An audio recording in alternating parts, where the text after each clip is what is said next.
Hello बच्चों, कैसे हैं आप लोग। आज हम आपके सामने फिर से आ गए हैं आपके लिए इलेक्ट्रोस्टैटिक्स चैप्टर नंबर 2 का दूसरा लेक्चर लेकर। आई होप कि आपको पहला लेक्चर बहुत पसंद आया होगा और अपने फ्रेंड को ज़रूर शेयर करें। अपने आसपास जो लोग आपके दोस्त हैं, आपके जानने वाले हैं, जो जिनको ज़रूरत है, उनके साथ आप ज़रूर शेयर करें ताकि उनको भी इस लॉकडाउन में फ्री ऑफ कॉस्ट पढ़ाई की जो मौके हैं वो मिलते रहे। आज हम डिस्कस करेंगे जैसे पिछले लेक्चर में हमने डिस्कस किया था कि व्हाट इज इलेक्ट्रो पोटेंशियल, क्या होता है, उसके बारे में बहुत सारी चीजें देखा था। इलेक्ट्रो पोटेंशियल पॉइंट चार्ज की वजह से क्या कितना होता है, कैसे निकलता है, उसके डेरिवेशन हमने देखे थे।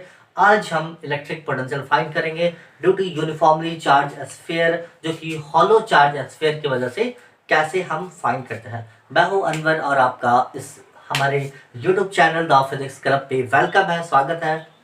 चलिए हम स्टार्ट करते हैं। सपोज कीजिए कि एक स्फीयर है, हॉलो स्फीयर है, एक हॉलो स्फीयर है जिसपे चार्ज वो पॉजिटिव प्लस क्यू चार्ज है, प्लस क्यू चार्ज इस पे हॉलो स्फीयर पे। इस हॉलो स्फीयर का जो रेडियस है, सपोज करो वो रेडियस ए है, ठीक है।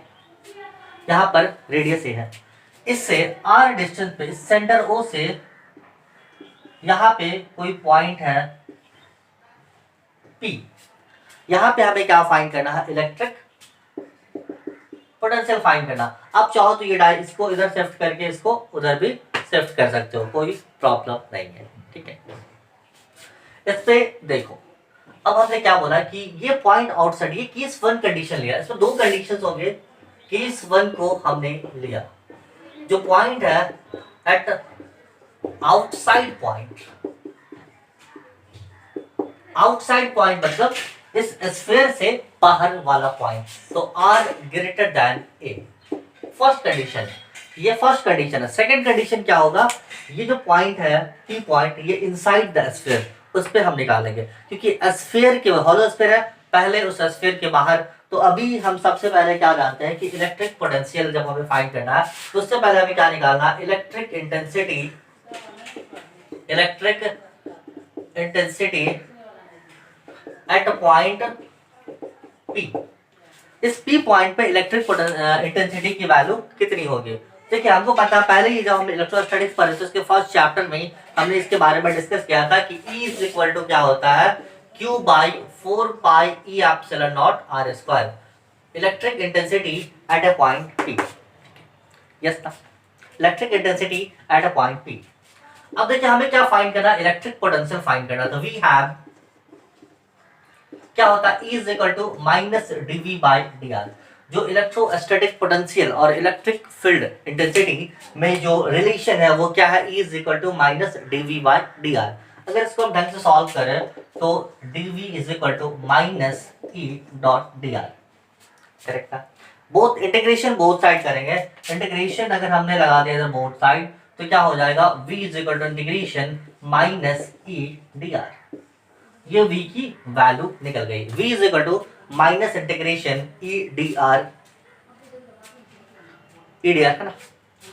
अब ये जो इंटेंसिटी है E is equal to Q by 4 pi E epsilon naught, इसकी वैल्यू को यहाँ पर हम पुट कर देंगे। उसके बाद इंटीग्रेट कर देंगे हम इजीली इंटीग्रेशन, तो फिर हमें क्या फाइंड हो जाएगा, हमारा वैल्यू जो है पोटेंशियल एट P, इस पॉइंट P पे हमारा पोटेंशियल कितना होगा वो वैल्यू हम फाइंड करेंगे। चलिए हम देखते हैं कैसे इस पे पुट करते हैं। V is equal to minus E D R, V is equal to minus E D R. V की वैल्यू यहाँ पर हम Q की E की जगह पे क्या पुट करेंगे, Q by 4 pi E epsilon naught R square into D square. ये जो वैल्यू है ना, ये कांस्टेंट वैल्यू है, इसको आप बाहर कर लो। तो V is equal to minus Q by 4 pi E epsilon naught integration 1 by R square into D square. इस 1 बाय आर स्क्वायर का इंटीग्रेशन करना। इंटीग्रेशन का एक छोटा सा फॉर्मूला हमने क्या निकाला था, x का power n dx is equal to होता है x का power n plus 1 divided by n plus 1, है ना। यहाँ पे देखो r स्क्वायर है और dr है, तो इसको ऊपर ले जाएंगे तो r का पावर -2 हो जाएगा। तो r का पावर -2 प्लस 1 तो r -1 और -2 प्लस 1 तो -1, तो क्या हो जाएगा r माइनस r का पावर -1। तो इसको हम इंटीग्रेट करेंगे तो v इज इक्वल टू क्या लिखेंगे यहाँ पर, अगर हम यहाँ पे लिखना चाहें तो v इज इक्वल टू क्या लिखेंगे, minus Q by 4 pi E epsilon naught integration क्या हो जाएगा, इसकी वैल्यू -1/r प्लस सी। यस, ये माइनस और ये माइनस मल्टीप्लाई हो जाएगा, कितना पॉजिटिव हो जाएगा, तो v इज इक्वल टू कितनी होगा, q by 4 pi A epsilon naught r।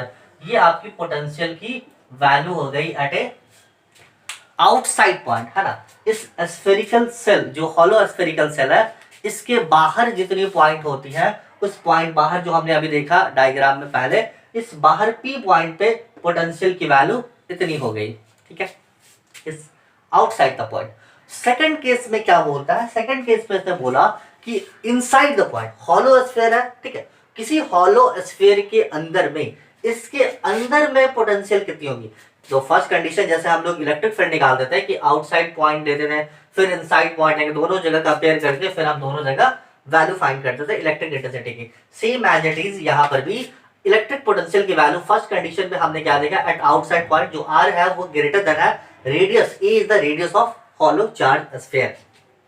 अब हम सेकंड केस क्या लेंगे, इनसाइड द स्फीयर। तो अभी ये क्लियर हो गया। देखो यहाँ पर v is equal to q by 4 pi E epsilon naught r is equal to potential at outside the hollow charge sphere, uniformly charge है। ओके, केस 2 एट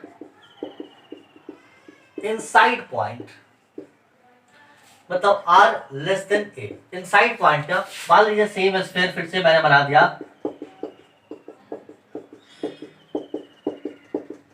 ये पॉजिटिव चार्ज, इस पे q पॉजिटिव चार्ज, यहां पर इसकी radius a, और यहां से r डिस्टेंस पे कोई पॉइंट इनसाइड द स्फीयर, है ना। इस स्फीयर के इनसाइड एक पॉइंट p है, वहां पे हमें फाइंड करना है इलेक्ट्रिक पोटेंशियल। यस, अब देखिए एक चीज तो आपको पता होगा कि इलेक्ट्रिक इंटेंसिटी वहां होता है, इलेक्ट्रिक फील्ड वहां होता है जहां पर कोई चार्ज होता है। लेकिन हमें पता है कि inner surface of the hollow charge sphere के इनर सरफेस में कोई चार्ज नहीं होता, वहां पर कोई चार्ज नहीं होता। तो वैसे भी हम लोग ऑलरेडी डिस्कस कर चुके हैं फर्स्ट चैप्टर में कि inside the hollow sphere electric field की जो वैल्यू होती है, इलेक्ट्रिक इंटेंसिटी, वो 0 होती है। Electric field inside the inner surface या inner sphere, hollow charge sphere के इनर में 0 वैल्यू होती है उसकी। अब जैसे ही ये 0 होगी तो हमें क्या पता है, E is equal to minus dv by D R. Clear ना, इस dv बाई डी आर 0, तो हम क्या लिखेंगे, therefore dv by D R is equal to 0। Yes, अब देखिए जब डिफरेंशिएशन किसी चीज की 0 होती है, डिफरेंशिएशन जब 0 हो जाती है, इसका मतलब क्या होता है, इस किसके डिफरेंशिएशन किसके रिस्पेक्ट में, इस पोटेंशियल का डिफरेंशिएशन हो रहा है इसके डिस्टेंस के रिस्पेक्ट में। तो अगर यहाँ पर पोटेंशियल का differentiation with respect to r is equal to 0 हो रहा है, इसका मतलब ये v की जो वैल्यू है वो कांस्टेंट हो जाएगी। v की जो वैल्यू है वो क्या, कांस्टेंट हो जाएगी। किसी भी कांस्टेंट का डिफरेंशिएशन 0 होता है, यहाँ पर v कांस्टेंट होगा, इसका मतलब क्या होगा कि यहाँ पर v कांस्टेंट का मतलब कि आउटर सरफेस पे जो पोटेंशियल होगा इस हॉलो चार्ज स्फीयर का, आउटर सरफेस का जो पोटेंशियल होगा वो इक्वल होगा इनर सरफेस के। तो हम क्या लिख सकते हैं, आउटर सरफेस का जो पोटेंशियल है वो इक्वल हो जाएगा इनर सरफेस के पोटेंशियल के बराबर, इनर सरफेस के पोटेंशियल के इक्वल हो जाएगा। तो v इज इक्वल टू क्या हो जाएगा, v इज इक्वल टू जो आउटर सरफेस पे कितना पोटेंशियल था, v is equal to q by 4 pi E epsilon naught r। ये तुम्हारा आउटर सरफेस का पोटेंशियल था। इस आउटर सरफेस के पोटेंशियल पे जितनी वैल्यू होगी, आउटर सरफेस जो है उस पे जितनी वैल्यू होगी पोटेंशियल की, वही सेम वैल्यू इनर सरफेस पे होगी। क्लियर ना। जैसे हम लोग इलेक्ट्रिक पोटेंशियल के बारे में अगर हम देखे थे कि वहां पे क्या था, यहाँ बोल सकते हैं इक्विपोटेंशियल सरफेस भी है, ठीक है। इक्विपोटेंशियल सरफेस का मतलब क्या होता है, वैसा सरफेस जहां पर पोटेंशियल की वैल्यू एवरीवेयर इक्वल होता है, मतलब सेम होता है। इक्विपोटेंशियल सरफेस वैसा सरफेस होता है जहां पर उस पोटेंशियल की वैल्यू ना एवरीवेयर इक्वल होता है। तो यहाँ पर बोल सकते हैं कि इसका जो आउटसाइड द स्फीयर जो वैल्यू होगी वही इनसाइड द स्फीयर होगी, इसकी पोटेंशियल की value for the hollow charge sphere, क्योंकि अंदर में कोई चार्ज डिस्ट्रीब्यूटेड नहीं होता, इसलिए बाहर का पोटेंशियल इक्वल हो जाता है इंटरनल इसके इनर पोटेंशियल से।